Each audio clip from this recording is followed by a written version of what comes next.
Hello everyone, स्वागत है आप सभी का हमारे यूट्यूब चैनल पे। तो आज मैं आप लोगों को ऐसी कहानी सुनाने जा रही हूँ, आप लोग सुन के बहुत खुश हो जाइएगा। तो चलिए मैं आगे शुरू कर रही हूँ। एक गांव की कहानी है, जिस गांव में 4 लेडीज रहती थी, 4 औरतें रहती थी, जिसमें एक औरत बहुत सरल स्वभाव की थी, शांत रहती थी, और 3 औरतें जो थी बहुत तेज तर्रार थी। तो चारों औरतें डेली कुएं से पानी निकालती, घड़े में भरती और माथे पे लेके आती। ये चारों औरतों का काम डेली का था। और ये 3 औरत जो थी डेली अपने अपने अपने बेटे का तारीफ़ करती। कोई कहती, अरे बहन मेरा बेटा तो डॉक्टर है।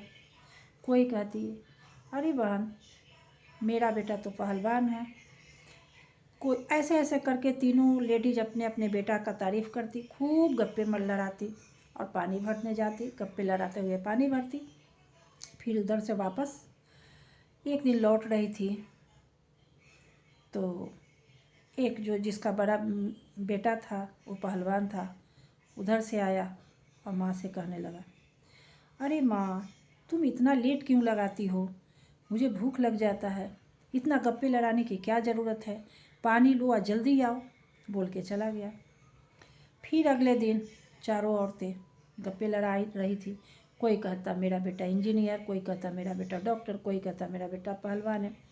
तो उसमें जो एक औरत थी जो सरल स्वभाव की थी, उससे सब पूछने लगी तीनों औरतें कि बहन हम लोग अपने अपने बेटे की तारीफ़ करते हैं, कभी तुम अपने बेटे के बारे में कुछ नहीं बताती हो। एक बार तो बताओ कि तुम्हारा बेटा क्या करता है। हम लोग के साथ जाती हो, गुमसुम रहती हो, बात सुनती हो, लेकिन कभी अपने बेटे की तारीफ़ नहीं की। आज तो तुमको बताना पड़ेगा। सब उसका मजाक उड़ाने लगी। तब उस औरत ने बस मीठे स्वर में इतना ही बताई कि बहन मेरा बेटा तुम लोग के बेटा जैसा बलवान, इंजीनियर, डॉक्टर नहीं है। मेरा बेटा बस एक छोटा सा किसान है और मेरे साथ घर में मेरा हाथ बटाता है। उसके बातों को सुनकर सब तीनों औरतें हंसने लगी। अगले दिन की बात है, चारों औरतें फिर पानी कुएं से निकालने गई।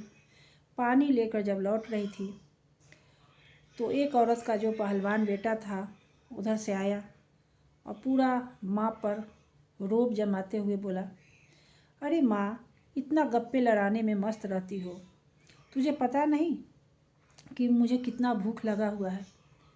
ये क्या ज़रूरत है इतना गप्पे, पानी लो और जल्दी से घर आओ। सेकेंड वाली औरतें का बेटा आया, वो भी ऐसे ही बोल के चला गया। और जो किसान, जिसका बेटा किसान था, किसान बेटा की जो माँ थी,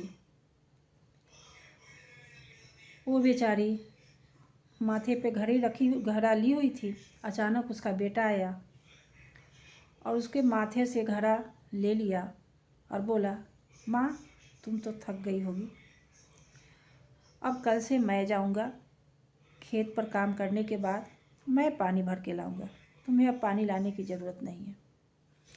ये सारा देखकर तीनों औरतें शर्म से नीचे नज़र को झुका ली और उससे हिम्मत नहीं हुई कि फिर उस औरत से नज़र मिलाए। तो इसलिए कहा जाता है कि शिक्षा के साथ साथ बच्चों को संस्कार भी दीजिए। बच्चों को संस्कार दीजिए ताकि वो बड़ों का आदर करे, इज्जत करे, सम्मान दे। तो चलिए, आपको ये कहानी कैसी लगी कमेंट्स में ज़रूर बताइएगा। तब तक के लिए बाय।